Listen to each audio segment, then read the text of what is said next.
மிக்க நன்றி. Read four தளத்துக்கும் மிக்க நன்றி. பார்ட்டிசிபேட் பண்ணிருக்க அனைவருக்கும் மிக்க நன்றியோட எனது உரையை ஸ்டார்ட் பண்றேன். இன்னைக்கு நம்ம பார்க்க போற புத்தகம் என்னன்னு பாத்தீங்கன்னா, வாழ நினைத்தால் வாழலாம். பார்ட் 1 நம்ம பார்த்துட்டோம். இப்ப அதோட பாகம் தான் கண்டினியூஷன்.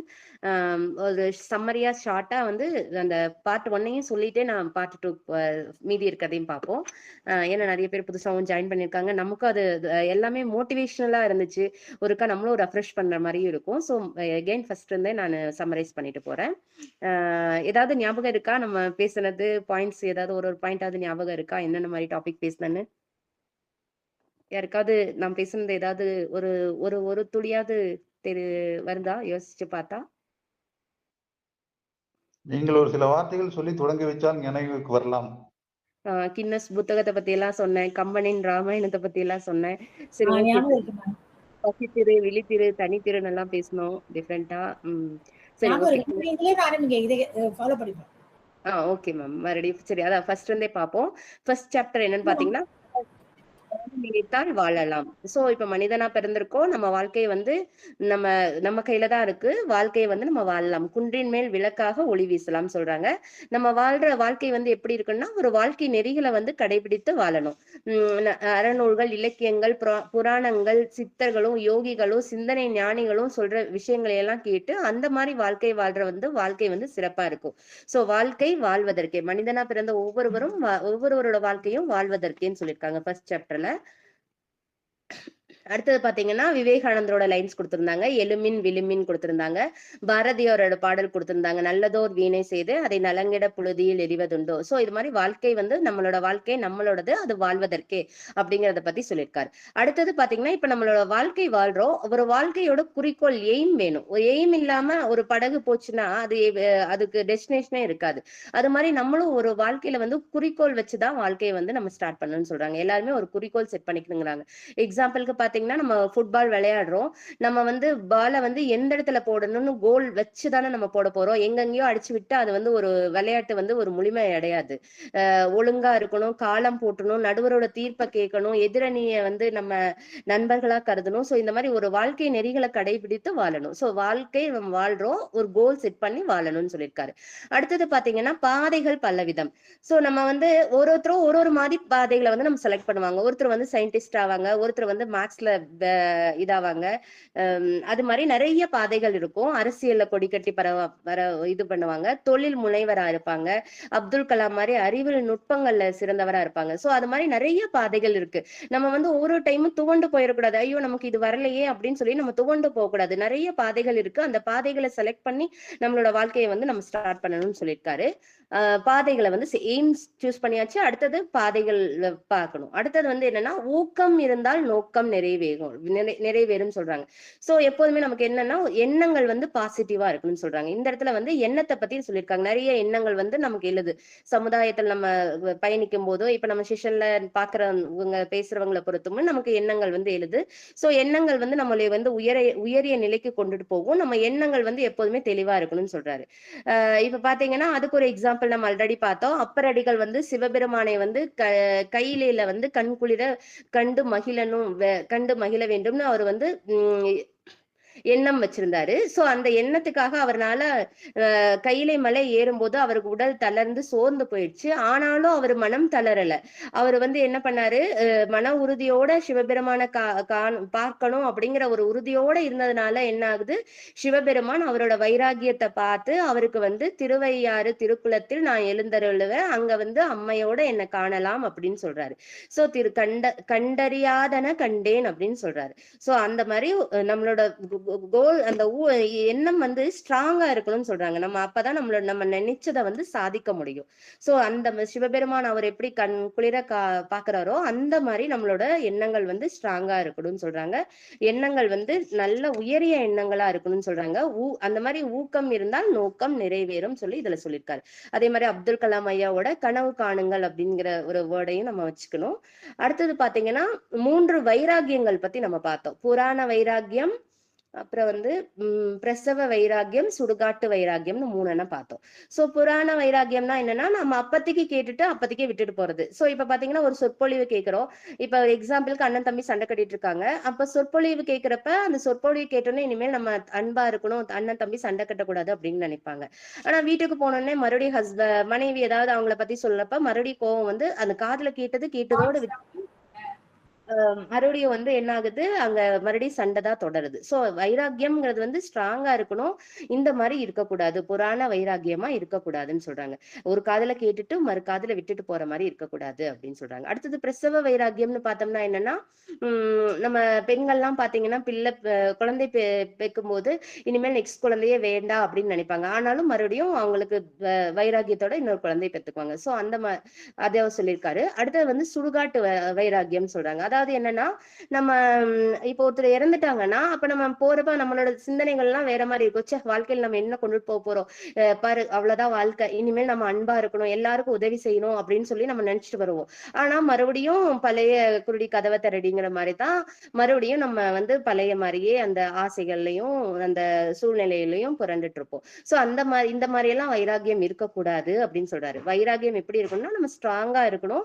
அதாவது அதுக்கு ஒரு எக்ஸாம்பிள் என்ன சொல்லியிருக்காருன்னா, ஒரு 10ஆம் வகுப்பு மாணவன் வந்து கை, கால் இல்லாதப்பயும், கைகள் இல்லாதப்பயும் எழுதுகோலை வந்து வாயில கவ்வி எழுதி அவர் வந்து நிறைய மதிப்பெண் எடுத்திருக்காரு அப்படின்னு சொல்லி அது ஒரு எக்ஸாம்பிளா கொடுத்திருக்காரு. அதே மாதிரி ஏழை குடும்பத்துல பிறந்த இளவழகிங்கிற இளம் பெண் வந்து கேரம் போட்டியில வந்து சாம்பியன் பட்டம் பெற்றதையும் வந்து அவர் எக்ஸாம்பிளா கொடுத்திருக்காங்க. சோ வைராக்கியம் ஸ்ட்ராங்கா இருக்கணும். அது நம்ம அடையறதுக்கான இதா இருக்கணும்னு சொல்லியிருக்காரு.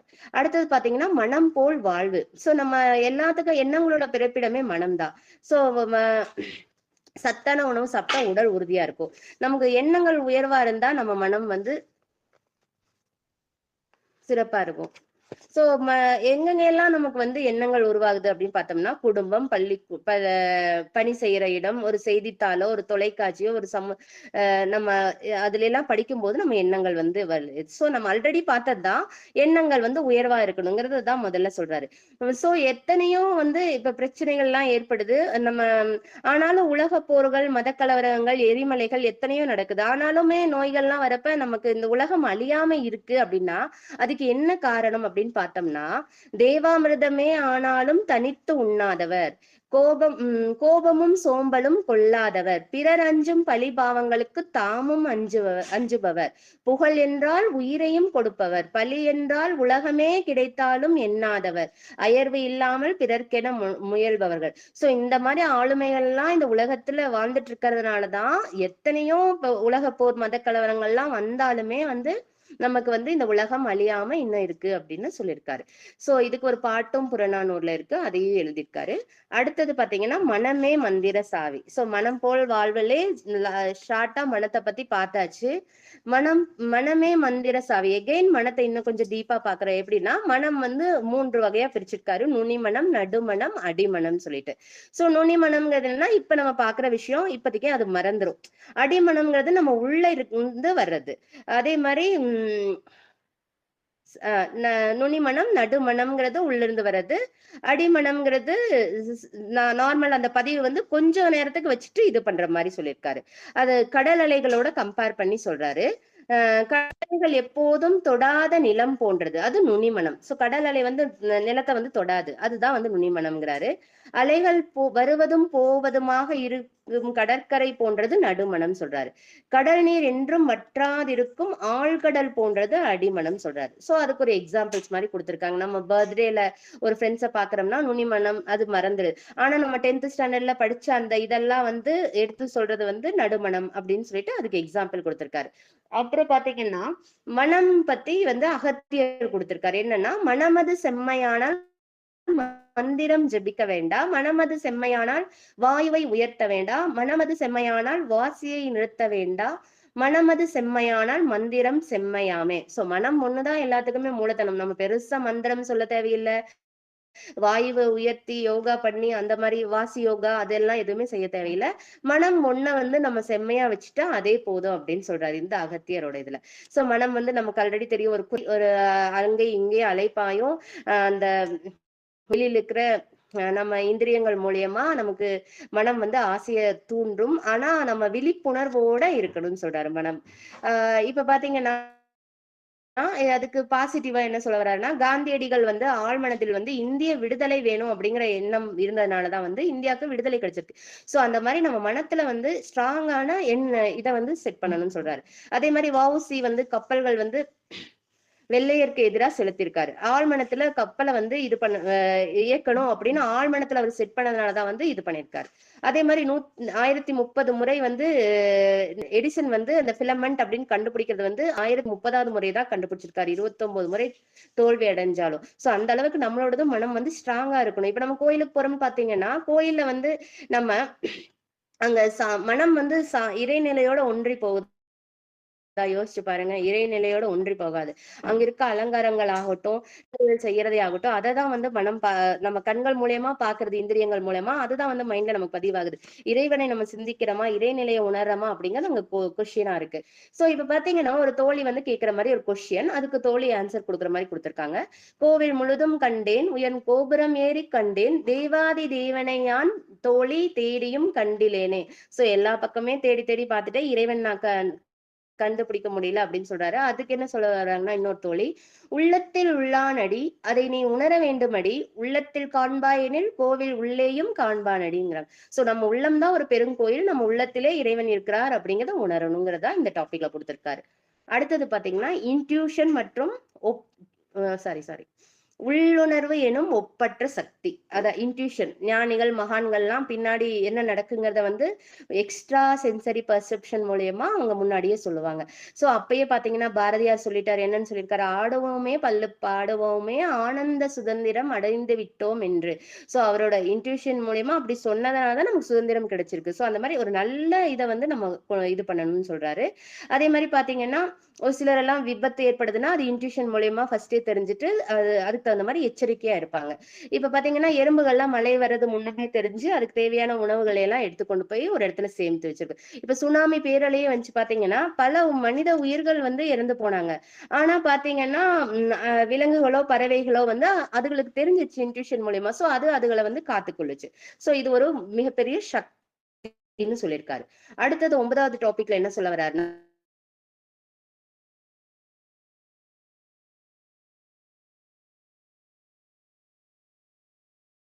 குரலை கேட்கல.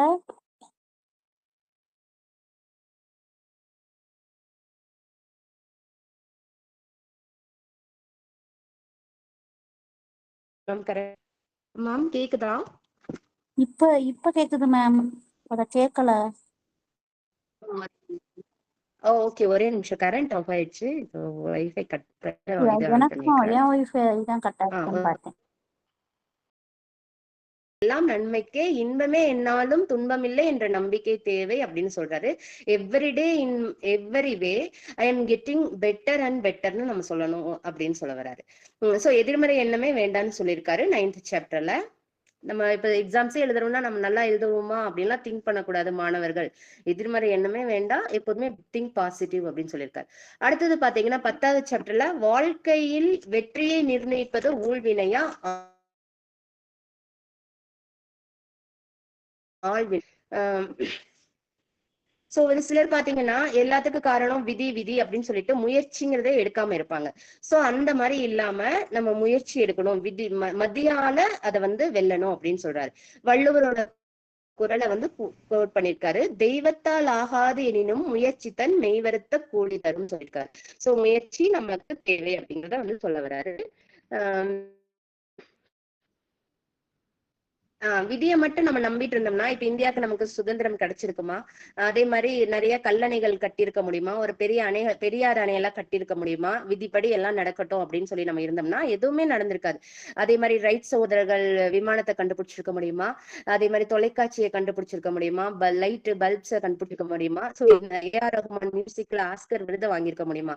சோ விதி விதின்ட்டு நம்ம இல்லாம நம்ம மத்திய வந்து யூஸ் பண்ணி நம்ம வாழ்க்கையில சக்சஸ் பண்ணணும் அப்படின்னு சொல்லியிருக்காரு. விதியா மதியான்னு கேக்குறப்ப. சோ கின்னஸ் சாதனை புத்தகத்தை பத்தி சொல்லியிருந்தா ஆல்ரெடி. கின்னஸ் சாதனை புத்தகம்ங்கிறது எப்படி வந்துச்சுன்னா, ஒரு பீர் தொழிற்சாலை வந்து நஷ்டத்துல போயிட்டு இருந்துச்சு.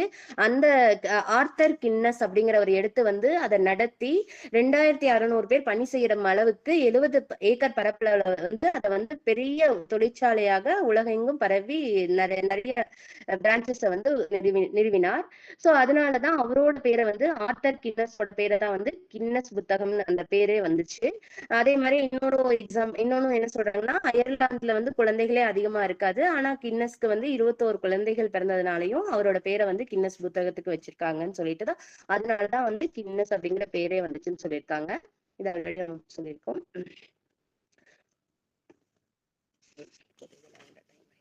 அடுத்தது தீதும் நன்றும் பிறர் தர வாரா. சோ யாதும் ஊரே யாவரும் கேளு தீதும் நன்றும் பிறர் தர வாரான்னு கணியன் பூங்குடன் அந்த வேர்ட்ஸ்க்கு தகுந்த மாதிரி நம்மளோட நன்மையாகட்டும் தீமையாகட்டும் நம்ம என்ன பண்ணிருக்கோமோ அதுக்கானதுதான்.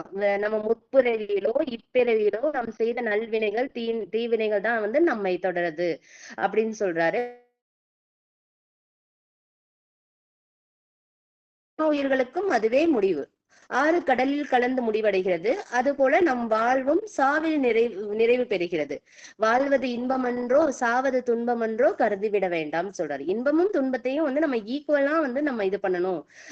நம்ம வந்து அதுதான் பெருசு இது கம்மி அப்படின்னு நினைக்காதீங்க அப்படிங்கிற மாதிரி சொல்லியிருக்காரு. சோ எல்லாரும் பிறந்த மனிதர்கள் எல்லாருமே இருக்கிறது தான் ஒரு நாள். நம்ம தீதும் நன்றும் பிறரால வருவதில்லை, நம்ம செய்யற வினைகள்னாலதான் வருது. இந்த பிறவியிலோ இல்ல முன்னாடி பிறவியிலோ நம்ம என்ன செய்யறோமோ அதுக்கான பலன் தான் கிடைக்குது அப்படின்னு சொல்லியிருக்காரு. அடுத்தது பாத்தீங்கன்னா உடலினை உறுதி செய். சோ எல்லாத்துக்கும் காரணம் எது? உடல் நல்லா இருந்தாதான் நமக்கு மனம் செம்மையா இருக்கும். அதுக்கு வந்து ஒரு பாடல் கொடுத்திருக்காரு. உடம்பார் அழியின் வீரார் அழிவர் திடம்பட மெய் ஞானம் சேரவும் மாட்டார் அப்படின்னு சொல்லியிருக்காரு. உடம்போட முக்கியத்துவத்தை பத்தி சொல்லியிருக்காரு. அதே மாதிரி காயமே இது மெய்யடா, இது கவனம் கொஞ்சம் வையடா அப்படின்னு சொல்லியிருக்காரு. நம்ம உடல் பஞ்ச பூதங்களால் ஆனது. நிலம், நீர், காற்று, வானம் ஆகிய ஆகிய 5 பூதங்களால் ஆனது உடல். சோ அந்த உடலை வந்து நம்ம பாதுகாக்கிறதுக்கு நம்ம என்னென்னலாம் பண்ணணும்? ஹெல்த்தியான ஃபுட் சாப்பிடணும். நம்ம சாப்பிட்ட உணவு வந்து நம்ம பாடிக்கு எனர்ஜி கொடுக்குற மாதிரி இருக்கணும். நோய் வர மாதிரி இருக்கக்கூடாது. ஃபாஸ்ட் ஃபுட்டை தேடி போகாதீங்க. சுத்தம் இல்லாத நீரை குடிக்காதீங்க. அந்த மாதிரி சொல்லியிருக்காரு. நம்மளோட உணவு வந்து வெளி உலகத்துல உணவு வந்து நம்ம வாங்கி சாப்பிடுறது எவ்வளவு ஒரு அன்ஹெல்த்தியா இருக்கு அப்படிங்கிறத பத்தி, உணவோட இம்பார்ட்டன்ஸை பத்தியும் நம்ம சொல்லியிருக்காரு. சோ அதே மாதிரி நம்ம வாழ்ற வாழ்க்கை வந்து சுத்தமான காற்றோட்டம் உள்ள இடத்துல வந்து வாழணும். வீட்டுக்குள்ள வெயில் வர மாதிரி இருக்கணும். நம்ம உடலை பாதுகாக்கிறதுக்கு இந்த பஞ்சபூதங்களையும் வச்சு அவர் சொல்லியிருக்காரு. அதே மாதிரி வெளியுலகத்துல ஏதாவது காமிக்கிறாங்கன்னா அதை பார்த்து நம்ம புலன் இன்பங்கள்ல வந்து நம்ம அத நோக்கி போகாம நமக்கு எது தேவையோ ஆடம்பரத்தை எல்லாம் தவிர்த்து வாழணும்னு சொல்லியிருக்காரு. சோ நம்ம உடலை வந்து எப்படி இம்பார்ட்டன்டா சொல்லியிருக்காரு. அடுத்தது பாத்தீங்கன்னா 13th சாப்டர் பசித்திரு தனித்திரு விழித்திருன்னு ஒரு வள்ளலாரோட கோட்டை வந்து கொடுத்திருக்காரு டாபிக் ஹெட்டிங்கா.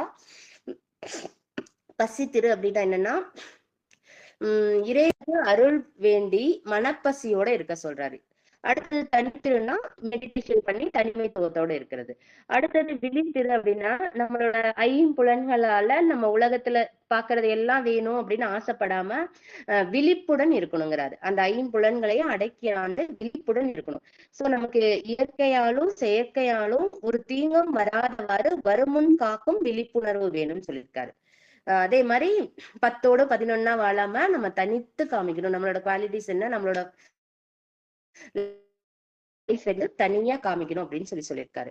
அதே மாதிரி சோம்பலுக்கு இடம் கொடுக்காதீங்கன்னு சொல்றாரு. முயற்சிக்கு சோம்பலே ஒரு பெரிய தடை. நமக்கு பாத்தீங்கன்னா யாருமே ஹெல்ப் பண்ண மாட்டேங்கிறாங்க, எனக்கு யாருமே ஆதரவு செய்ய மாட்டேங்கிறாங்க அப்படின்னு நிறைய டைம் நம்ம புலம்பிட்டு இருப்போம். அதெல்லாம் இல்லாம சோம்பல்ங்கிறத நம்ம கிட்ட விட்டு நம்மளோட வாழ்க்கையை நம்ம வாழணும்னு சொல்றாரு. சோ இப்போ ஒரு 4 எண்ணம் கொடுத்திருக்காரு. இந்த மாதிரி இதை ஃபாலோ பண்றவங்களோட வாழ்க்கை வந்து நல்லா ஒரு நல்ல ஹெல்த்தியான லைஃப் ஸ்டைலா இருக்காதுன்னு சொல்றாரு. காலம் தாழ்த்துதல், மறதி, சோம்பல், அளவு கடந்த தூக்கம். சோ இந்த 4ம் நம்மளோட வாழ்க்கையில இருக்கக்கூடாதுன்னு சொல்றாரு. அடுத்தது கண்ணியம் மிக்க நண்பர்கள் தேவை. சோ உடுக்கை இருந்தவன் கை போலே ஆங்கே இடுக்கண் களைவதாம் நட்புன்னு சொல்லியிருக்காரு. சோ நட்பு என்ன மாதிரி இருக்கணும் அப்படின்னு சொல்லியிருக்காரு. கண்ணியம் மிக்க நண்பர்கள். சோ நம்ம கஷ்ட காலத்திலயும் நம்மளை தூக்கி நிறுத்துற நண்பர்கள் தேவை. சோ அதே மாதிரி அதுக்கு ஒரு 2 எக்ஸாம்பிள் கொடுத்திருக்காரு. பாரதியார் பாத்தீங்கன்னா ஆறுமுக கம்பர், நாராயண பிள்ளை 2 பேரும் அவருக்கு வந்து ஃப்ரெண்ட்ஸா இருந்தாங்க. பாரதியாரோட பாடலை கேட்டு அவரை வந்து பாராட்டி அவரோட பாடலுக்கு வந்து டெய்லியும் ஒரு சின்ன அமௌண்ட் கொடுத்து பாட்டை கேட்டுட்டு போவார். சோ அந்த மாதிரி நண்பர்கள் வேணும். நம்மளுடைய முன்னேற்றத்தாகட்டும், நமக்கு வருமானம் வருது, நம்ம அடுத்தது என்ன பண்ணலாங்கிறது யோசிக்கிறது மாதிரி அந்த மாதிரி. அதே இன்னொரு நண்பன் பாத்தீங்கன்னா, ஒரு திருடன் கிட்ட பண மூட்டை வச்சு நைட்டு படுத்து தூங்கிட்டு இருக்கப்ப மாட்டிக்குவான். 2 பேரும் போறப்ப அவன் மட்டும் மாட்டிட்டான். ஆனா விட்டுருந்தா அந்த இன்னொருத்தரை காப்பாத்தி இருந்திருக்கலாம். பட் என்னை விட அவர்கிட்ட இன்னொரு நிறைய பணம் இருக்கு, அவரை நீ பார்க்காம போறியே அப்படின்னு சொல்லி மாட்டி விட்டுருவான். சோ அந்த மாதிரி நட்பு வேண்டாம் நமக்கு. கூடா நட்பினால் தேடியும் தொலையும் சொல்றாரு. சோ நல்ல நட்பு வேணும்னு சொல்றாரு. அடுத்தது பாத்தீங்கன்னா அடக்கம் அமரருள் உயிக்கும் அப்படிங்கிறாங்க. என்னன்னா நம்ம கிட்ட என்னதான் செல்வ மிகுதி இருந்தாலும், கல்வி அதிகமா எல்லா கல்வி இருந்தாலும், அழகு இருந்தாலும் அடக்கம் ரொம்ப இம்பார்ட்டன்ட் சொல்றாரு. சோ அதுக்கு ஒரு எக்ஸாம்பிள் என்ன சொல்ற வர்றாருன்னா, ஒரு கல்வி கற்றவர் வந்து படகுல வந்து பயணிச்சுட்டு இருக்காங்க. அப்ப படகு ஓட்டிட்டு கேக்குறாரு, உங்களுக்கு பாரதம் தெரியுமா, வள்ளுவரை பற்றி தெரியுமா, ஐன்ஸ்டீனை பத்தி தெரியுமா, அந்த மாதிரி கொஸ்டின் கேட்கிறப்ப எனக்கு எதுவுமே தெரியாது சாமி, எனக்கு தெரியாது சாமி அப்படின்னு சொல்றப்ப நீங்க எப்படிதான் பிழைக்க போறியோ அப்படின்னு சொல்லிட்டு அவரு சலிச்சுக்குவாரு. அப்ப பாத்தீங்கன்னா படகுல ஓட்ட விழுந்துரும். அப்ப அந்த தண்ணி படகுக்குள்ள போயிடும். அப்ப வந்து படகோட்டி கேட்கிறாரு, உங்களுக்கு நீந்த தெரியுமா அப்படின்னு கேட்பாரு. சோ அப்ப துடுப்புகளை எல்லாம் தூக்கி போட்டுட்டு படகோட்டி ஜம்ப் பண்ணி அவரு காப்பாத்திக்குவாரு. சோ இதுதான் நம்ம வந்து என்னதான் இருந்தாலும் அடக்கம் வேணும்னு சொல்ல வராங்க. அதே மாதிரி என்னதான் நம்ம முயன்றாலும் எறும்ப போல புற்ற நம்மளால கட்ட முடியுமா? யோசிச்சு பாருங்க. தூக்கணாங்குருவி கூட்ட போல நம்ம எந்த பொறியாளராவது கட்ட முடியுமா? சோ அதுதான் அடக்கம் நமக்கு தேவைங்கிறத வந்து வலியுறுத்தி சொல்லியிருக்காரு. அடுத்தது ஆணவத்தால் அணிந்த மாண்புன்னு சொல்லியிருக்காரு. அதாவது ரொம்ப ஆணவம் இருக்கக்கூடாதுங்கிறாரு. அது வந்து நிறைய பேரெல்லாம் போட்டிருக்காங்க, அது நமக்கு டீப்பா வேண்டாம். அதாவது ஒரு அரசர் இருக்காரு, அரசருக்கு பொண்ணு இருக்காங்க. அவங்க அப்பா கிட்டதான் நிறைய இருக்கு அப்படின்னு சொல்லிட்டு அவங்க ரொம்ப ஆணவமா இருந்தாங்க. அப்ப அவங்க வந்து யாருன்னா டெல்லியை ஆண்ட சுல்தான் ஜலாலுதீன் அவரை வந்து அலாவுதீனுக்கு அவரை மனம் முடித்து பிடித்தார். சோ அப்ப வந்து வைஃப் வந்து அவங்களை மதிக்கவே மாட்டாங்க. மதிக்காதனால என்ன ஆகுது, அவர் வந்து நம்ம மறுபடியும் அவர் படையெடுத்து டெல்லியை வந்து அழிச்சு அவங்க அப்பாவையே கொண்டுட்டு அவர் வந்து இது பண்ணுவாரு. சோ அந்த ஆணவத்தினால, அந்த பொண்ணோட ஆணவத்தினால அந்த நாட்டையும் கைப்பற்றி அப்பாவும் இருக்கிறதுக்கு காரணமாயிடுச்சு. சோ அழியறதுக்கு இருந்துச்சுங்கிறாங்க. சோ அந்த மாதிரி ஒரு ஆணவம் இருக்கக்கூடாது அப்படின்னு சொல்றாங்க. அடுத்தது பாத்தீங்கன்னா நம்ம வாழ்க்கையில எவ்வளவோ அவமானங்கள் இருக்கும். அந்த அவமானங்கள் எல்லாம் தாங்கி கொள்ளணும். 17th சாப்டர் கொடுத்திருக்காங்க. இப்ப பாத்தீங்கன்னா ஒரு காலேஜ்லயே ராகிங் நடக்கும். அப்ப வந்து மனம் உறுதி இல்லாம தற்கொலை செஞ்சுக்குவாங்க. சோ அந்த மாதிரி எல்லாம் இருக்கக்கூடாது. நம்ம எப்போதுமே ஒரு வேகமாவும் விவேகத்துடனும் இருக்கணும். நம்ம டக்குனு டிசிஷன்ஸ் எடுத்துடக்கூடாது. ஒரு இடத்துல அவமானப்பட்டாலும் இன்னொரு இடத்துல நம்ம சிறப்பா இருப்போம். எல்லாமே எல்லாருக்கும் வரும்னு சொல்ல முடியாது. சோ அதே மாதிரி அவுரங்கசீப் வந்து டெல்லியில பாதுஷாவாக இருக்கிறப்ப கால் செருப்பை கொடுத்து படை வீரர்கள்ல வந்து எல்லா கடைக்கும் கொண்டுட்டு போய் அந்த செருப்பை வந்து பூஜை பண்ணிட்டு அதுக்கு அமௌண்ட் கலெக்ட் பண்ணிட்டு வர சொல்ற மாதிரி சொல்லியிருப்பாரு. அத வந்து நம்ம யாரு திருச்சியை ஆண்ட முத்து வீரப்ப நாயக்கர் அவர் வந்து அதை ஏத்துக்கல.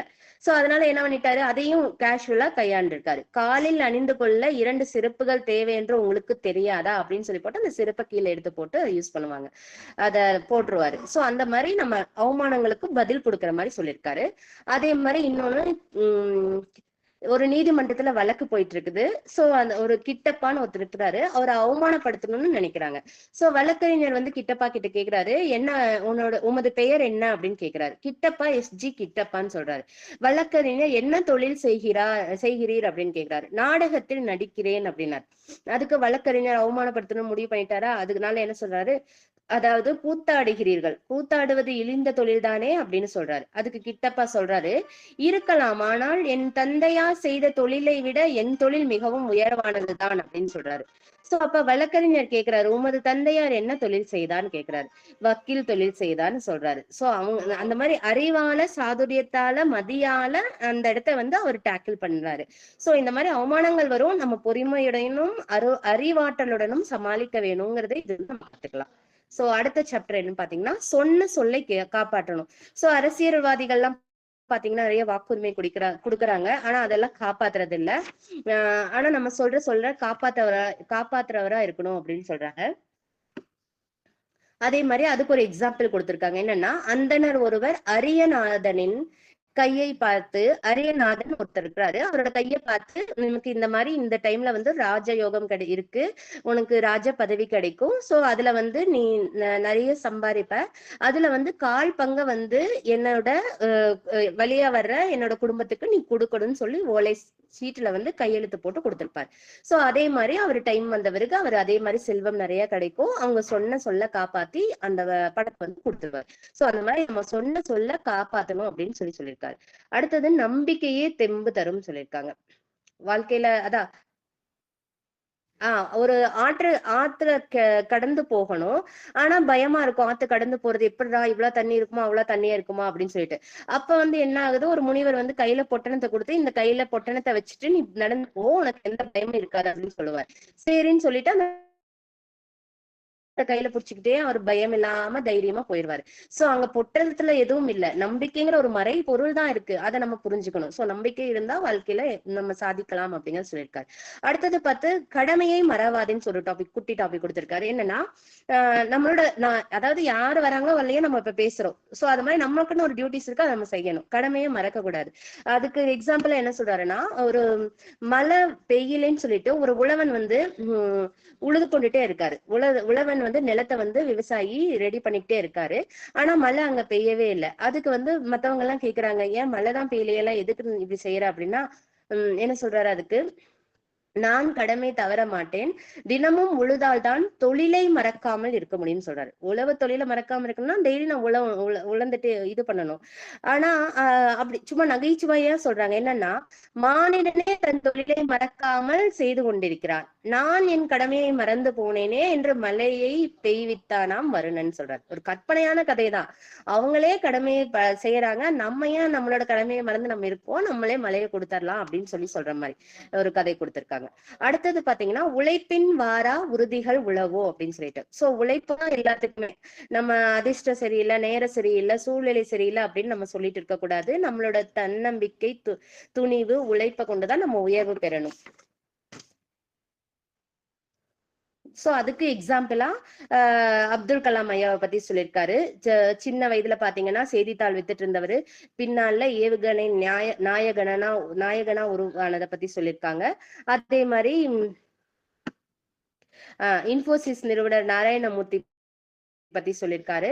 அடுத்தது டிவிஎஸ் நிறுவனர் சுந்தரம் அவர்களை பத்தி சொல்லியிருக்காரு. நிறைய பேரை பத்தி மோட்டிவேஷன் நிறைய சொல்லியிருக்காரு. அவரு சின்னதா ஷார்ட்டா அழகா சொல்லியிருக்காரு. நிறைய பேர் உழைப்பால முன்னுக்கு வந்தவங்களை பத்தி சொல்லியிருக்காரு. அடுத்தது பாத்தீங்கன்னா, புத்துலகம் கண்ட வித்தகர் அப்படின்னு சொல்லியிருக்காங்க. டாபிக்கே கொஞ்சம் டிஃப்ரெண்டா இருக்குல்ல, ஏதாவது ஐடியா இருக்கா யாருக்காவது இதுல என்ன இருக்குன்ட்டு? அதாவது என்னன்னா, கொலம்பஸ் வந்து கண்டுபிடிப்பாருல்ல அமெரிக்காவை, அததான் வந்து இந்த கதையில சொல்லியிருக்காரு. செல்வம் இருக்கும் நிறைய அந்த ஒரு நிமிஷம். அவர் வந்து ஒரு நாட்டை கண்டுபிடிக்கணும், அந்த நாட்டுல நிறைய வளர்ச்சி இருக்கு, அந்த நாட்டுக்கு போனா நமக்கு நிறைய நம்மளோட நாடு வந்து பொருளாதார முன்னேற்றத்துல முன்னுக்கு வரும்னு சொல்லிட்டு நாட்டை கண்டுபிடிக்கணும்னு சொல்லிட்டு அவரு கப்பல் வழியா பயணம் போறாரு. ஆனா அது ரொம்ப ஈஸியான வேலை இல்லை கப்பல்ல பயணம் போறது. அதுக்கு தேவையான ஸ்பெயின் நாட்டு இளவரசி கிட்ட இசபெல்லா மற்றும் பெர்டினாண்ட் அவங்க கிட்ட கேட்டு அவங்களோட உதவியோட கொலம்பஸ் வந்து கிளம்பி போறாரு. ஆனா அப்படி போறப்ப அவருக்கு நிறைய தடைகள் வருது. என்ன ஆகுது, அவங்களோட வைஃப் வந்து டெலிவரி ஆகி இறந்து போயிடுறாங்க. அவரோட சொத்தெல்லாம் அழிஞ்சு போயிடுது. தாயோட அரவணைப்பு இல்லாம அந்த குழந்தை வந்து தனியா இருக்கு. அந்த குழந்தைய பிரிய மனம் இல்லாம ஒரு விடுதியில விட்டுட்டு அவர் போறாரு.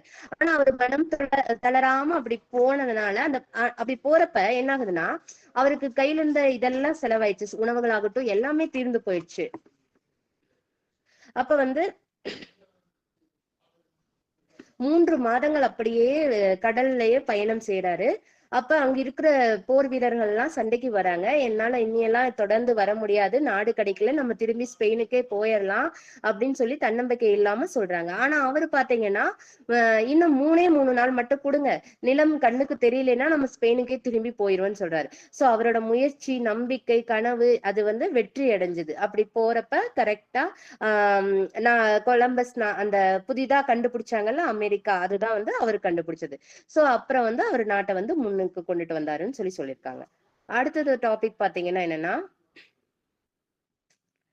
அற்புதங்கள் நிகழ்த்திய விற்பனர் அப்படின்னு சொல்லியிருக்காரு. அதாவது கோவையில இருக்கிற தொழிலதிபர் ஜி துரைசாமி நாயுடு, ஜிடி நாயுடு, அவரை பத்தி தான் சொல்லியிருக்காங்க. நிறைய கருவிகள், எலக்ட்ரானிக் இன்ஸ்ட்ருமெண்ட்ஸ் வந்து அவர் கண்டுபிடிச்சிருக்காரு. வாக்குப்பதிவு கருவி, பழச்சாறு பிழியும் கருவி, மின்சார முடித்திருத்தும் கருவி, கார்களுக்கு ரேடியேட்டர் கருவி, 200 முறை பயன்படுத்தக்கூடிய மிக லேசான பிளேடு, அந்த மாதிரி நிறைய கண்டுபிடிச்சிருக்காரு. அவரோட ப்ராடக்ட்ஸ் வந்து நிறைய இருக்கு. சோ அவரை வந்து வாழ்க்கையில எப்படி வந்து முன்னுக்கு வந்தாரு அப்படிங்கறத பத்தி தான் இதுல வந்து கொடுத்திருக்காரு. என்னன்னா, அவரு வந்து பெருசா படிச்சது இல்ல. படிக்கிறப்ப எல்லாம் ஸ்கூல்ல டீச்சர் மேல மண்ணை அள்ளி போட்டுட்டு ஓடி வந்துருவாராமா. தோட்டத்துல வந்து வேலை செஞ்சுட்டு இருந்தாரு. அப்போ ஒரு குப்பையில வந்து ஒரு பேப்பர் கிடைச்சது. அதுல வந்து மருந்து எழுதி இருந்துச்சு. அந்த மருந்துகளை எல்லாம் வாங்கி வாங்கி வித்து அந்த மாதிரி பொருள் வந்து செல்வம் வந்து சேர்த்துட்டு வந்தாரு. அப்ப பாத்தீங்கன்னா ஒரு லங்காஷியர் அப்படிங்கிற ஒரு ஆங்கிலேயர் வந்து மோட்டார் சைக்கிள் எடுத்துட்டு ஊருக்கு வராரு. ஒரு ஊருக்கு அந்த மோட்டார் சைக்கிள் என்னாச்சு, பழுதாயிடுச்சு. அதுக்கு தேவையான மண்ணெண்ணெய், துணி எல்லாம் அவருதான் கொடுத்து உதவுறாரு. அவருக்கு வந்து அதை பார்த்ததுல இருந்து ரொம்ப ஆர்வம், அது எப்படி இருக்கு, நம்மளும் அதை வாங்கணும் அப்படின்ட்டு. அப்ப வந்து என்ன ஆகுதுன்னா, அவர் வந்து ரொம்ப 12 ரூபாய் தான் அப்ப ஊதியம் அவருக்கு. ரொம்ப சிக்கனமா சேமித்து வச்சு 200 ரூபாய் சேமிக்கிறாரு. அப்புறம் அந்த இவர்கிட்ட போய் லங்காஷியர் கிட்ட போய் எனக்கு இந்த மாதிரி வாங்கணும்னு அவரோட ஆசையை சொல்றாரு. அப்புறம் வந்து அதே மாதிரி அவர் வந்து அவரோட காசுல வாங்கி கொடுக்குறாரு. வாங்கி கொடுத்த அந்த ப்ராடக்ட் பார்த்து எல்லாம் கலட்டி மறுபடியும் சேர்த்தி அதை வந்து கத்துக்கிறாரு. அது எப்படி இருக்கு அந்த அந்த ப்ராடக்ட் அப்படிங்கறது, அந்த வண்டி எப்படி இருக்கு அப்படின்னு சொல்லி கத்துக்கிறாரு. அவர் வந்து ஆனா பஞ்சு வாணிகமும் செஞ்சுட்டு வந்தாரு, பஞ்சு தொழிலும் செஞ்சுட்டு வந்தாரு. சோ அதனால அவரு நிறைய பணம் சம்பாரிச்சு பின்னாடி என்னன்னா யுனைடெட் மோட்டார் சர்வீஸ், இப்ப எப்படி மதுரையில டிவிஎஸ் பேருந்து இருக்கோ அது மாதிரி யுஎம்எஸ் பேருந்து அப்படிங்கறத வந்து நிறைய அவரு கொண்டுட்டு வந்தாரு. சோ அந்த மாதிரி அவரோட உழைப்பை பத்தி நிறைய சொல்லியிருக்காரு. நிறைய கண்காட்சியிலையும் அவரோட பொருட்கள் எல்லாம் வச்சிருக்காரு. நிறைய ஜெர்மன் நாடுக்கெல்லாம் போயிருக்காரு. அப்புறம் வந்து நிறைய பரிசுகள் கிடைச்சிருக்கு அவரோட பொருட்கள் கண்காட்சியில அப்படின்னு போட்டிருக்காங்க. அப்புறம் அதே அப்புறம் அவர் மட்டும் முன்னேறாம ஒரு தொழில்நுட்ப கல்வி நிறுவனத்தையும் தொடங்கி அதுல பயிற்சி கொடுத்தாரு. சோ அந்த நிறுவனத்துல படிச்சாலே நமக்கு வேலை தானா தேடி வரும் அப்படிங்கிற அளவுக்கு அவரோட இதை வந்து உயர்த்தி வச்சிருந்தாரு. நிறைய கருவிகளை கண்டுபிடிச்சிருக்காரு. நீர் இறைக்கும் மின்சார மோட்டார், இந்த மாதிரி நிறைய கண்டுபிடிச்சிருக்காரு. அதே மாதிரி பள்ளியில படிக்காமையே தன்னம்பிக்கையுடனும் தனித்திறமையுடன் வாழ்ந்ததால் அதிசய மனிதர் என்று போற்றப்பட்டார். பாருங்க, படிப்பு தான் நம்ம எல்லாத்துக்கும் வேணும்னு நினைக்கிறோம், படிக்கவே இல்லை. ஆனாலும் அவரோட ஆர்வமும் நம்பிக்கையும் அவரை வந்து பெரிய விற்பனையாளராகவும் தொழிலதிபராகவும் அவரை கொண்டுட்டு வந்திருக்குது. சோ அற்புதம் நிகழ்த்திய விற்பனர் தான் இவரு அப்படின்னு சொல்லியிருக்காங்க. நம்ம கூடயே இருக்கிறவர், நம்ம ஊர் பக்கம் இருக்கிறவர் அப்படிங்கிறப்ப நம்ம படிக்கிறதுக்கு எவ்வளவு ஆர்வமா இருக்கு தெரியுமா? ஒரு லைன்ஸையும் படிக்கிறப்ப ரொம்ப அருமையா இருந்துச்சு. அடுத்தது பாத்தீங்கன்னா குடிசைவாழ் கோடீஸ்வரர். சோ இந்த கதையை நீங்க கேட்டிருப்பீங்க. சென்னையில பாத்தீங்கன்னா சரத் பாபு அப்படிங்கிறவரு, அவங்களோட அம்மா வந்து ரொம்ப ஏழ்மையில இருக்கிறாங்க, இட்லி கடை நடத்திட்டு வந்திருக்காங்க. அந்த இட்லி கடையில ஆனா அந்த டெய்லியும் அவர் வந்து இட்லி தான் சாப்பிடுவாரு. காலையில இட்லி, மதியம் இட்லி, நைட்டு இட்லி தான் சாப்பிடுவாரு. அவர் கஷ்டப்பட்டு படிக்கிறாரு, உயர் மதிப்பெண் எடுக்கிறாரு. பிட்ஸ் பிலானி பல்கலைக்கழகத்துல பொறியியல் பட்டமும், அகமதாபாத்தில் IIM-இல் நிர்வாகியோ நல்ல வேலை கிடைச்சுமே அவர் வந்து என்ன ஆச்சுன்னா சிந்திக்கிறாரு. அவரு நம்ம கஷ்டப்பட்டு நம்ம சாப்பிட்டு 3 டைமே இட்லி சாப்பிட்டுட்டு தானே நம்ம வந்தோம். ஆனா நல்ல உணவு வந்து எல்லாருக்கும் கிடைக்கணும் அப்படிங்கிறதுக்காக அவர் வேலையை விட்டுட்டு வந்து என்னன்னா ஃபுட்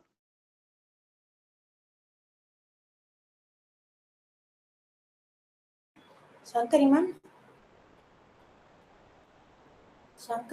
பாஸ் ஆயிடுச்சா?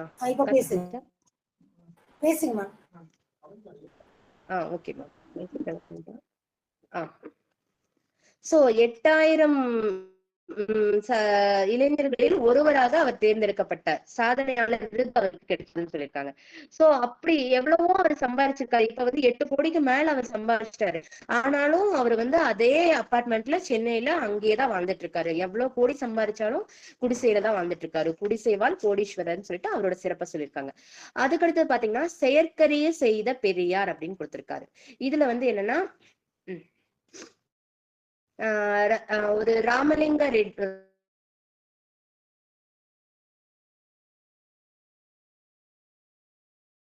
சங்கரி மேம், நீங்க வேணா வீடியோ ஆஃப் பண்ணிக்கோங்க.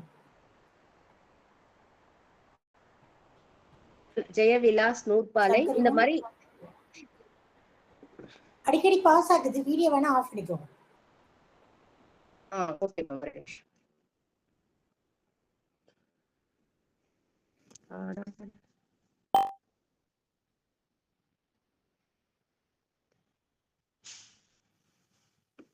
Okay ma'am. இப்ப கிளியர்.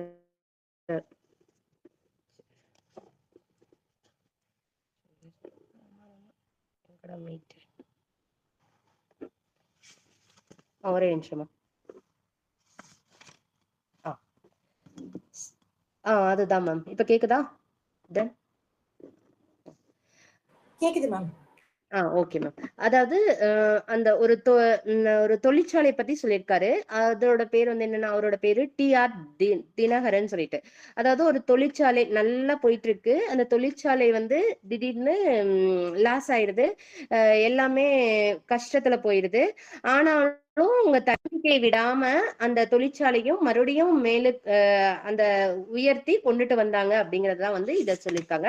அதாவது அந்த தொழிற்சாலை வந்து அவங்களுக்கு மட்டும் இல்லாம சமூகத்துக்கும் சேவை செய்யற மாதிரி எல்லாருக்கும் வேலை வாய்ப்பை கொடுத்து அதுல வேலை செய்யறவங்களையும் உயர்த்தி கொண்டுட்டு வந்திருக்காரு. சோ அந்த மாதிரி சொல்லியிருக்காரு. சமூக முன்னேற்றத்திற்காக பாடுபட்டிருக்காரு. செயற்கரிய செய்த பெரியார்னு. அதாவது டி.ஆர். தினகரன் அப்படிங்கிறவரை பத்தி இதுல கட்டுரையில கொடுத்திருக்காரு. அவர் வந்து அந்த சோசியல் சர்வீஸ் எல்லாம் செய்யறதுனால ஜெயவிலாஸ் காந்தி அப்படின்னும் அவங்கள வந்து பாராட்டுறாங்க. அந்த மாதிரி ஒரு பேர் வச்சு அவங்கள வந்து அழைக்கிறாங்க.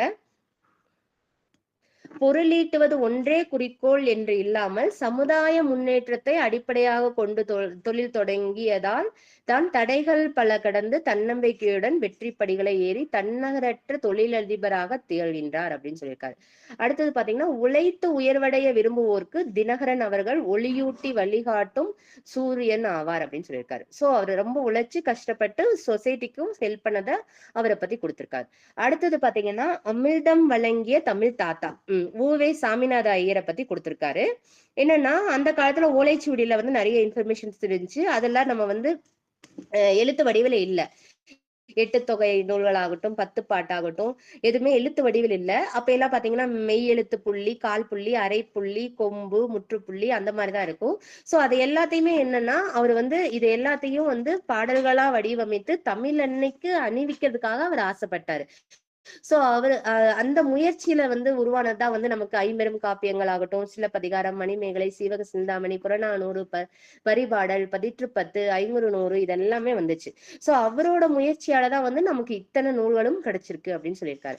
சோ இவரையெல்லாம் நம்ம மறக்கவே முடியாது. அமிர்தம் வழங்கிய தமிழ் தாத்தா ஊவே சாமிநாத ஐயர் அவர்தான். சரியா? அடுத்தது பாத்தீங்கன்னா, ஒரு கதவு மூடினால் இன்னொரு கதவு திறக்கும். எம்.எஸ். விஸ்வநாதன் அந்த சாங் பாடுவாரல்ல, அவரை பத்தி கொடுத்திருக்காங்க. அதாவது அவர் 4 வயதுல இருந்தே அவருக்கு அப்பா இல்ல, ரொம்ப கஷ்டத்துலதான் வாழ்ந்தாரு.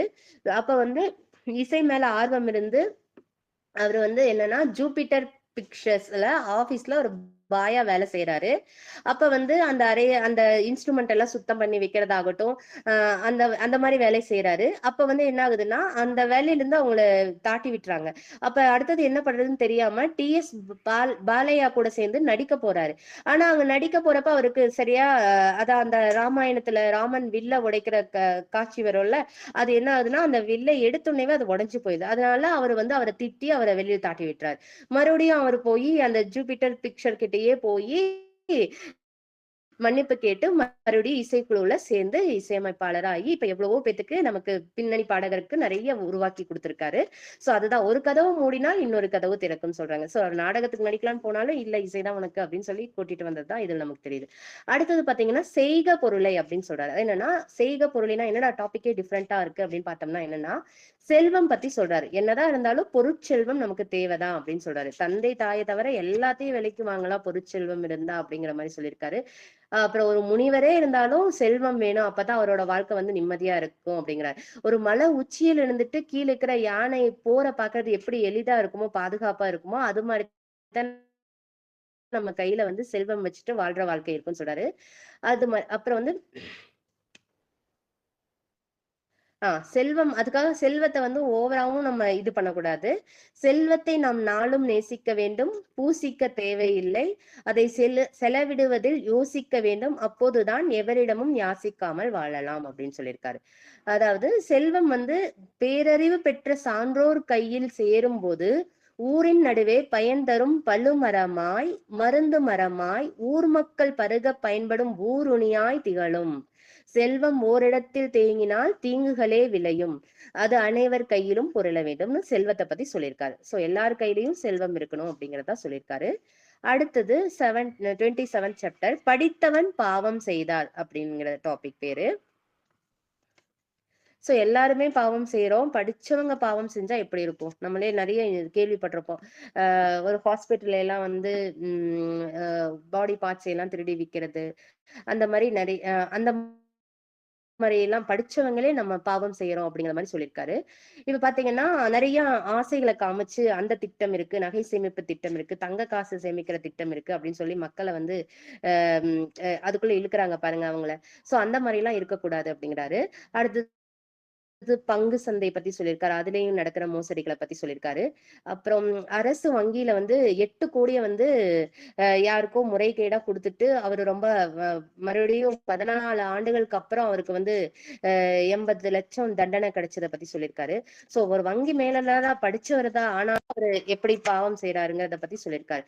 படித்தவன் பாவம் செய்தால் போவான் போவான் ஐயோ என்று போவான் என்று சாபமிடுகிறார். பாரதியோட லைன்ஸ் கொடுத்திருக்காரு.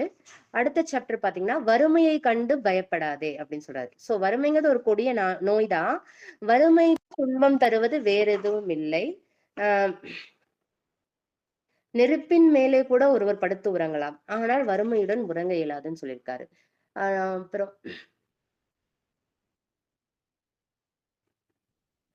வறுமையால முன்னுக்கு வந்தவங்களை பத்தி சொல்லியிருக்காரு. வேதாத்ரி மகரிஷி பத்தி எல்லாருக்கும் தெரியும். அவர் ஒரு ஏழ்மையான குடும்பத்துல பிறந்தாரு. 5 சகோதரிகளுக்கு அடுத்தது கடைசியா மகன் வேணும்னு சொல்லிட்டு 6வது மகனா அவர் பிறந்தாருன்னு நினைக்கிறேன். எனக்கு சரியா தெரியல. பட் அக்காக்கள் கூட லாஸ்டா அவர் பிறந்தாரு. ஆனாலும் நெசவாளி குடும்பத்துல பிறந்தாரு, நெசவு தொழில் செய்யற குடும்பத்துல. ஆனாலும் அவரு அம்மாவுக்கு வந்து கஷ்டப்பட்டு ஆசையா பெத்த மகனுக்கு வந்து நமக்கு உணவு கொடுக்க முடியலையேன்னு சொல்லிட்டு டெய்லி அவங்க அம்மா அழுவாங்க. அவருக்கு நல்ல உணவு கிடைக்காது. ஏன் நமக்கு இந்த வறுமை இருக்கு, கடவுள்னா யாரு அப்படின்னு எல்லாம் அவர் யோசிச்சு அப்புறம் உழைக்கிறனும் அப்படிங்கறதெல்லாம் கண்டுபிடிச்சு அவர் உழைச்சு வாழ்க்கையில முன்னுக்கு வந்து இப்ப எல்லா இடத்துலயுமே ஸ்கை யோகா இருக்கு, நமக்கு கண் கூட இருக்கிற சாட்சி தான் அவரு. சோ வறுமையிலும் வளர்ந்த வேதாத்ரி மகரிஷி. சோ அது போல நிறைய எக்ஸாம்பிள்ஸ் கொடுத்தாரு.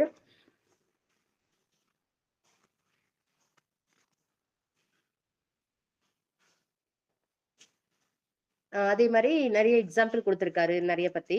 அதே மாதிரி பாரதியார் பாடுறாரு என்னன்னா எத்தனை கோடி இன்பம் வைத்தாய் இறைவா அப்படின்னு பாடுறாரு. சோ என்னதான் எவ்வளவோ ப்ராப்ளம்ஸ் இருந்தாலும் அதை எல்லாத்தையும் விட்டுட்டு இன்பம் இருக்குது அப்படிங்கிறத பாக்குற மாதிரி அவர் சொல்லியிருக்காரு. அதே மாதிரி குழந்தைகளை வந்து நம்ம ரொம்ப சாஃப்டா மென்மையா வளர்த்துறோம் எல்லாமே ஈஸியா. பட் அவங்களுக்கு கஷ்டம்னு வரப்ப அவங்களால அதை வந்து டேக்கிள் பண்ண முடியாத மாதிரி நிலைக்குதான் போயிடுறாங்க அப்படிங்கிற மாதிரி கொடுத்திருக்காரு. சோ வறுமையும் அவங்களுக்கு சொல்லித்தரணும், செல்வத்தை எப்படி யூஸ் பண்ணணுங்கிறது சொல்லித்தரணும் அப்படின்னு சொல்லியிருக்காரு. அடுத்த டாபிக் போயிடலாமா?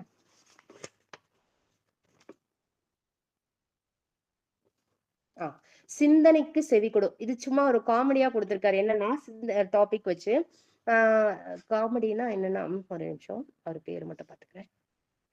ராதாகிருஷ்ணன் அப்படிங்கிற ஒரு நடிகர் வந்து மனோகரா படத்துல வந்து புகழ் பெற்று நடிச்சிருக்காரு. அப்ப அந்த காலத்துல அவர் தான் ஹீரோ ராதாகிருஷ்ணன் சொல்லிட்டு.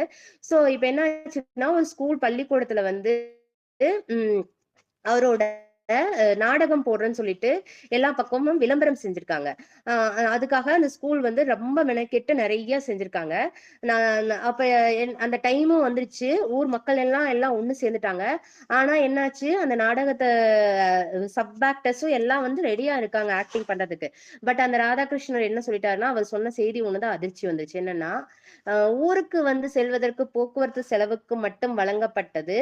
நாடகம் நடத்த பேசப்பட்ட பணம் வந்தால் நாடகம் நடத்த தடை இல்லை என்று சொல்லிட்டாரு. சோ பணம் நீங்க சரியா கொடுக்கல, அதனால நான் நாடகத்தை நடத்த மாட்டேன்னு சொல்லிட்டாரு.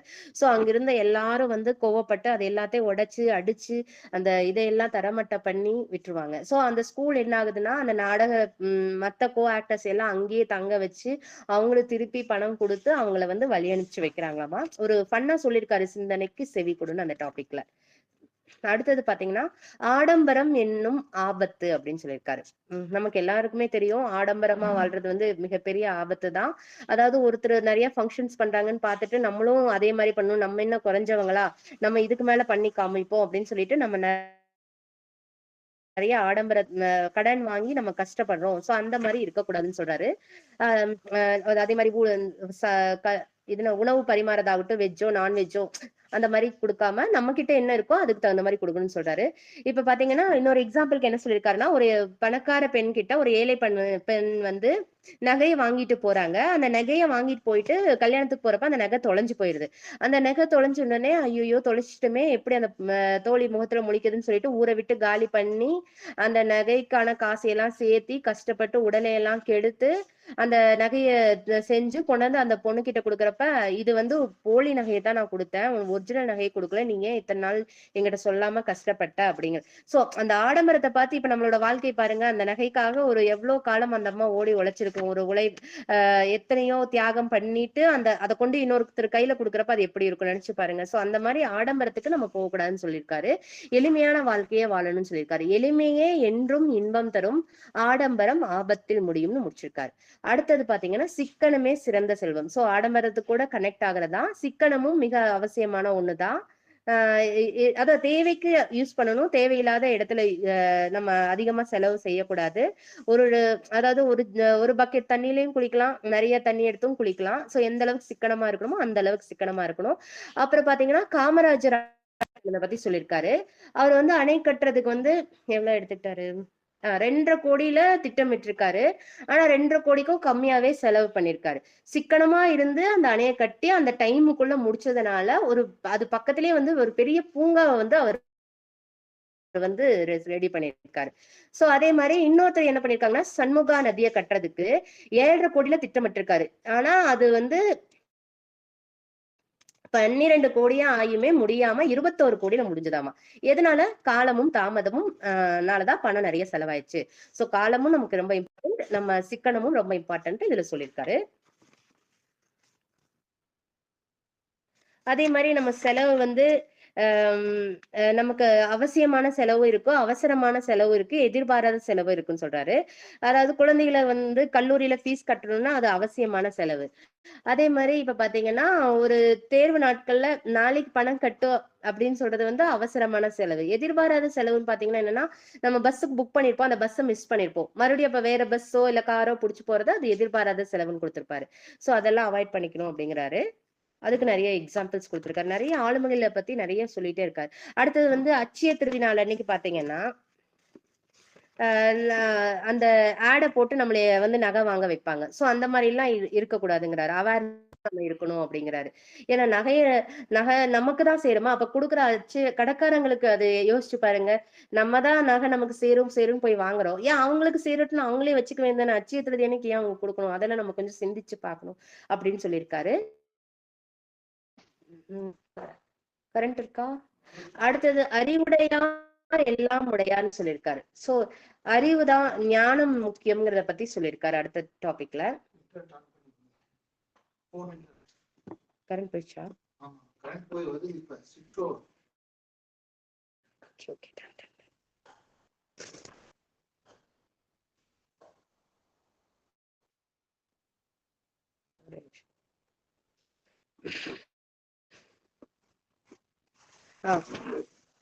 அறிவு தான் ரொம்ப இம்பார்ட்டன்ட் சொல்லியிருக்காரு. அறிவுடையார் எல்லாம் உடையார்னு சொல்லியிருக்காரு. அதாவது நம்ம படிச்சுதான் அறிவு வரணும்னு இல்ல, ஒரு கேள்வி ஞானத்துல கூட அறிவு இருக்கும். சோ அந்த ஆஹ்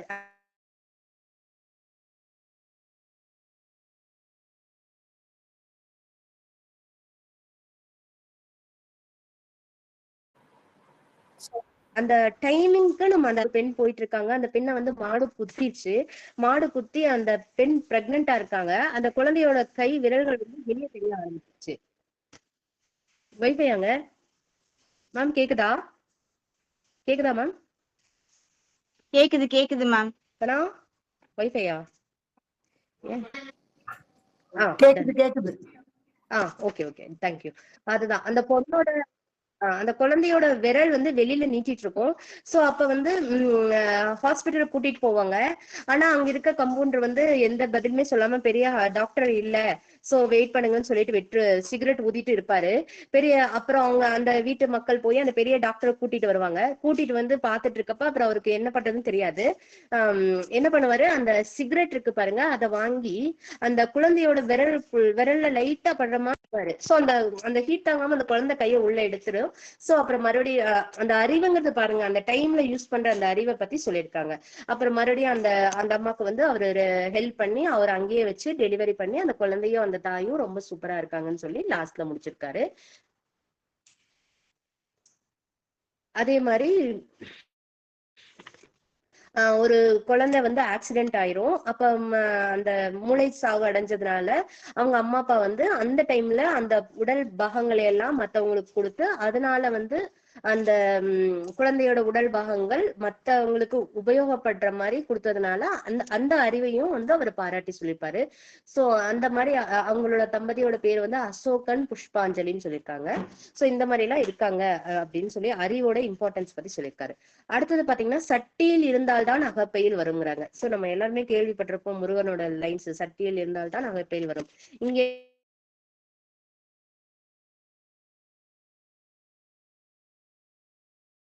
என்னன்னு சொல்றாங்க இருக்கு, நம்ம ரொம்ப இம்பார்ட்டன்ட் அப்படின்னு சொல்லியிருக்காரு.